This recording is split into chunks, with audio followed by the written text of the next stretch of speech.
सकाळचे 11 वाजले होते. पनवेल पोलीस स्टेशनचे पोलीस अधिकारी त्यांच्या कामामध्ये व्यस्त होते. तेव्हा त्या ठिकाणी तृप्ती नावाची 30 वर्षाची महिला आली. ती पोलिसांना म्हणाली, साहेब, माझा नवरा उमेश हा घरातील सोन्याचे दागिने व कपडे घेऊन कुठेतरी निघून गेला आहे. पोलिसांनी तिची मिसिंग कंप्लेंट दाखल करून घेतली आणि तिचा नवऱ्याचा शोध चालू केला. तोपर्यंत तृप्तीने तिच्या नातेवाईकांना देखील तसेच सांगितले. त्यानंतर 2 दिवसांनी पनवेल तालुका पोलीस ठाण्यात एक फोन आला.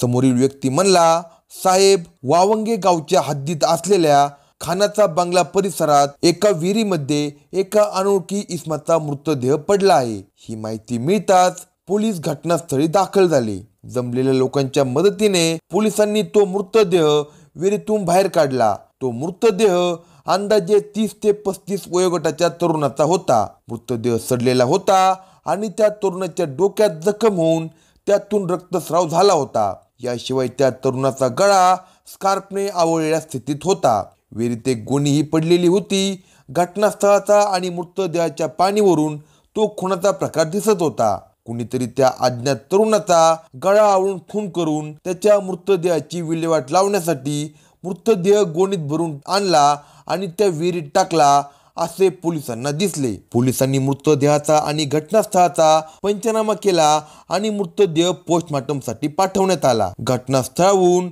गोणी, स्कार्फ आणि मैताच्या अंगावरील कपडे ताब्यात घेतले. पोलीस पथक जवळपासच्या गावातून कोणी व्यक्ती बेपत्ता झालेला आहे का याची माहिती काढू लागले. तेव्हा उसाटणे गावच्या हद्दीतून उमेश हा इसम गेल्या 3 दिवसापासून बेपत्ता असून त्याचे नातेवाईक व बायको तृप्ती त्याचा सर्वत्र शोध घेत असल्याचे पोलीस पथकाला समजले. पोलिसांनी उमेश मडवे याचा शोध घेत असणारे त्याचे नातेवाईक आणि त्याची बायको तृप्ती यांना पनवेल ग्रामीण रुग्णालयात बोलवले. पोलिसांनी त्याचा मृतदेह दाखवताच तो उमेश मडवी याचा असल्याचे त्यांनी खात्रीपूर्वक सांगितले. उमेश मडवी याची गळा आवळून हत्या झाली असल्याचे कळताच त्याच्या बायकोने हंबरडा फोडला. उमेश हा 3 दिवसापूर्वी रात्री घरातील कपडे व सोन्याचे दागिने घेऊन निघून गेला होता. त्याचा सर्वत्र शोध घेऊनही तो न सापडल्याने अंबरनाथ तालुक्यातील हिल लाईन पोलीस ठाण्यात तो बेपत्ता झाल्याची तक्रार नोंद केल्याची माहिती तृप्तीने पोलिसांना दिली. उमेशाच्या मृतदेहाचे पोस्टमॉर्टम केल्यावर त्याचा मृत्यू डोक्यावर कोणती तरी जड वस्तू मारून व गळा आवळून झाल्याचे प्राथमिक अहवालात पुढे आले. मयत अनोळखी इसमाची ओळख पटली होती, पण त्याची हत्या कुणी केली असावी, कोणत्या कारणावरून झाली असावी असे अनेक प्रश्न पोलिसांना पडले. उमेश हा घरातून सोन्याचे दागिने घेऊन निघून गेला होता. त्यामुळे कदाचित त्या सोन्याच्या दागिन्यामुळे कुणीतरी लुटमारीच्या उद्देशाने त्याचा खून केला असावा असा संशयही पोलिसांना आला. उमेशच्या मारेकऱ्यांचा शोध घेण्यास पोलिसांनी सुरुवात केली. उमेश हा उसाटणे गाव येथे बायको तृप्ती व 4 वर्षीय मुलीसोबत राहत होता. त्यामुळे पोलीस अधिक चौकशी व माहिती काढण्यासाठी उमेशच्या घरी गेले. त्यावेळी त्याची बायको तृप्ती घरी होती. पोलिसांनी तिच्याकडे विचारपूस करत उमेशचे कोणासोबत भांडण होते का याबाबत चौकशी केली, पण ती म्हणाली उमेश हा साध्या स्वभावाचा होता. कोणाशीही तो जास्त बोलत नव्हता. आपले काम भले व आपण भले या विचाराचा तो होता. तो आपल्या कुटुंबाकडे जास्त लक्ष देत होता अशी माहिती मिळाली. मग त्याची हत्या कोणत्या कारणावरून झाली असावी असा प्रश्न पोलिसांना पडला होता. उमेशने घरातून किती हजाराचे दागिने नेले होते याबाबत तृप्तीकडे चौकशी करत असताना पोलिसांचे लक्ष घरातील तृप्तीच्या फोटोकडे गेले.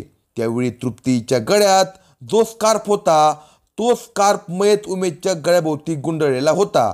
त्यामुळे उमेशचा त्याच्या राहत्या घरीच गळा आवळून त्याला ठाण मारून पुरावा नष्ट करण्याच्या हेतूने मृतदेह गोणीत बांधून विहिरीत फेकून देण्यात आला असावा असा संशय पोलिसांनी आला. मग मात्र पोलिसांनी तृप्तीकडे त्या स्कार्फबाबत विचारपूस सुरू केली. पोलिसांनी विचारलेल्या प्रश्नांची उत्तरे देताना ती खूपच घाबरल्याचे पोलिसांना दिसून आले. मग मात्र पोलिसांनी तिला चौकशीसाठी ताब्यात घेतली. तिला पोलीस ठाण्यात आणून तिच्याकडे सखोल चौकशी केली असता तिने जी माहिती दिली ती ऐकून पोलिसांच्या तळपायाची आग मस्तकात गेली. बायकोनेच नवऱ्याचा खून का केला असेल या व्हिडिओमध्ये सविस्तर पाहू. जर चॅनलवर नवीन असाल तर कलम 302 या मराठी चॅनेलला लगेच सबस्क्राईब करा. तृप्ती ही नवरा उमेश आणि 4 वर्षाची मुलगी यांच्यासह उसाटणे या गावी राहत होती. नवरा कामावर गेला की तिचा सगळा वेळ रिकामा जात होता. छोट्या मुलीची आवरावर केली की ती मोबाईलवर टाइमपास करत बसत होती. त्यातून ती सोशल मीडियावर चांगलीच ॲक्टिव्ह झाली होती. एक दिवस तिला किरण पाटील याची फ्रेंड रिक्वेस्ट आली होती आणि तिच्या काळजाचा ठोका चुकला. तिच्या हृदयात धडधड वाढू लागली. तिला तिच्या नवजवानीचा दिवस आठवू लागले. तृप्ती ही ज्या शाळेमध्ये शिकत होती त्याच शाळेत किरण पाटील शिकत होता. दोघेही वयात आले होते. एकमेकांकडे ते आकर्षित झाले होते. दोघांच्याही मनात एकच भावना असल्याने त्यांच्यामध्ये मैत्री आणि प्रेम जमायला वेळ लागला नाही. पाहता पाहता दोघे एकमेकांच्या प्रेमात गुरफटले. जवान वय आणि प्रेमाला मिळालेला प्रतिसाद यातून एकमेकांच्या मनातील इच्छा पूर्ण करण्याची ओढ त्यांना लागली होती. पाहता पाहता ते जवानीचा आनंद लुटू लागले. पण हे प्रेमसंबंध फार काळ टिकले नाही, कारण तृप्ती हिचे लग्न उमेश याच्यासोबत ठरले. लग्न करून आता तृप्ती आपल्या संसारात मग्न झाली होती. तिचा नवरा उमेश हा तळोजा MIDC मध्ये एका कंपनीत कामाला होता. त्या दोघांचा संसार सुरळीत चालला होता. तृप्तीला मुलगी झाली, पण पहिले प्रेम पुन्हा दिसल्याने ती सुखावून गेली. तिकडे किरण तिच्या मागावरच होता. त्याला काही तिच्याशी लग्न करायचे नव्हते, पण तिला भोगायचे होते. त्याने तिला फेसबुकवर गाठले, फ्रेंड रिक्वेस्ट पाठवली. त्याला पाहून ती मनातून आनंदित झाली आणि तिने त्याची फ्रेंड रिक्वेस्ट स्वीकारली. गुण्यागोविंदाने चाललेल्या या संसारात किरणने घुसखोरी केली. फेसबुकवरून तृप्ती व किरण या दोघांची पुन्हा जवळीक झाली. एकमेकांशी चॅट करताना त्यांनी एकमेकांचे मोबाईल नंबरही घेतले. आता दोघे फेसबुक, व्हॉट्सॲप आणि इंस्टावर कॉल करून एकमेकांच्या संपर्कात राहू लागले. वाढता सहवास पुन्हा एकदा मनात कामाग्नी पेटवणारा ठरला. आपण विवाहित आहोत आणि एका मुलीची आई आहोत याचा विसर तिला पडला. लाज लज्जा सोडून ती त्याला भेटायला तयार झाली. मग तोही मागे हटलाच नाही. बाहेर त्यांच्या गाठी भेटी होऊ लागल्या. ते लॉजमध्ये जाऊन कामक्रीडा करण्यात रंगून जाऊ लागले. दोघांना एकमेकांची चटकच लागली. त्यांच्यातील हे संबंध कोणालाच कळणार नाही असे त्या दोघांना वाटत होते, पण तसे काही नव्हते. तृप्तीच्या वागण्यात झालेला बदल, तिचे नेहमी नटून फिरणे, बाहेर जाणे तिचा नवरा उमेशला खटकू लागले. त्याचा तिला संशय येऊ लागला. तो संशयातून तिला बोलू लागला. संशयातून त्याने तिला खडे बोल सुनावले, पण ती बाहेर जाणे थांबवत नसल्यामुळे त्यांच्यात भांडणही होऊ लागले. अखेरीस उमेशने तिच्यावर बंधने घातली. तिला बाहेर जाण्यास त्याने मनाई केली. घरातून बाहेर पडायचे नाही असे त्याने तिला सांगितल्यामुळे तिचे घरातून बाहेर पडणे कमी झाले. किरणला भेटण्यास जाणेही मुश्किल झाले होते. आपल्या प्रेमसंबंधामध्ये आपला नवरा उमेश येत असल्याचे तृप्तीने प्रियकर किरण पाटील याला सांगितले. माझ्या नवऱ्याला संशय आला आहे, त्यामुळे आपल्याला भेटता येणार नाही असे तिने त्याला सांगितले.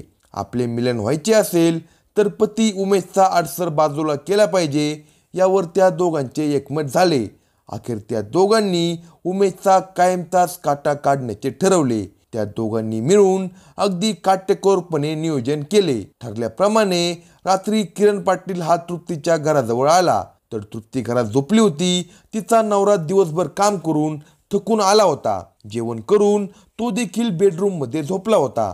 तो गाढ झोपेत असल्याची तृप्तीने खात्री करून घेतली आणि प्रियकर किरणची ती वाट पाहू लागली.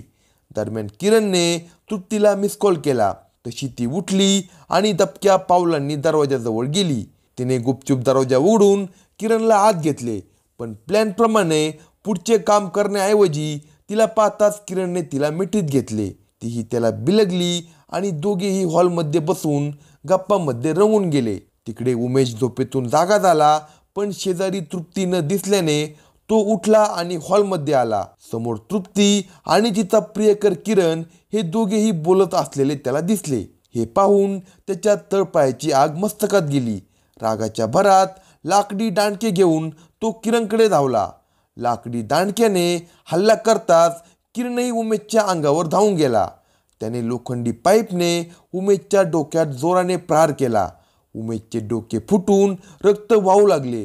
हा फटका इतका जोरदार होता की उमेश कोसळला. ही संधी साधत तृप्तीही उमेशच्या छातीवर बसली. तिने त्याचे दोन्ही हात पकडले तर किरणने घरातील तृप्तीचा स्कार्फ घेऊन उमेशचा गळा आवळला. पत्नी आणि तिचा प्रियकर यांनी केलेल्या या हल्ल्यात नवरा उमेश जागीच ठार झाला. प्रेम संबंधाच्या आड येणाऱ्या उमेशला कायमचे संपवले. पण हा खून उघडकीस आला तर आपल्याला आयुष्यभर तुरुंगाची हवा खावी लागेल. ते टाळायचे असेल तर मृतदेहाची विल्हेवाट लावली पाहिजे असा विचार ते दोघे करू लागले. त्या दोघांनी उमेशच्या मृतदेहाची विल्हेवाट कशी लावायची याबाबत चर्चा केली. त्यानंतर घरातील एका गोणीत त्याचा मृतदेह कोंबला.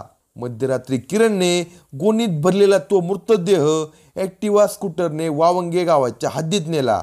त्या ठिकाणी असलेल्या जुन्या विहिरीत ती गोणी फेकून दिली. पण त्या गोणीचे तोंड बांधलेले नसल्यामुळे गोणीतून मृतदेह बाहेर निघाला होता हे किरणच्या लक्षात आले नाही. आता विहिरीतच मृतदेह कुजून जाईल असा विचार करून किरण तिथून पसार झाला. पण पोलिसांनी अवघ्या 4 दिवसात या केसचा पूर्ण तपास लावला. पोलिसांनी दोघांनाही अटक केली आहे. अशाच नवनवीन क्राईम स्टोरी ऐकण्यासाठी कलम 302 या मराठी चॅनलला सबस्क्राईब करा.